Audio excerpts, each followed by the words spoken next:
Waduk Cirata atau Saguling terletak di daerah Bandung, jaraknya 61 km dari Lembang. Konon katanya dua waduk itu menyimpan kisah misteri. Konon katanya terdapat kerajaan jin yang terletak di waduk tersebut. Hal ini diceritakan oleh salah seorang pengunjung yang mengalami kejadian tak mengenakan saat berkunjung ke waduk tersebut pada malam hari. Saat sedang menyusuri area waduk tersebut, pengunjung tersebut mendengar beberapa suara aneh dan binatang, namun suaranya tidak seperti suara binatang pada umumnya. Namun beberapa cerita ia dapatkan dari warga sekitar bahwa sering terjadi kasus orang tenggelam di waduk tersebut yang membuat sekitaran waduk sering dihuni makhluk tak kasat mata.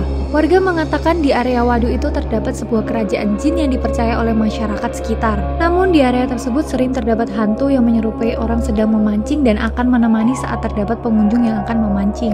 Banyak himbauan agar tak memancing di area tersebut karena berbahaya.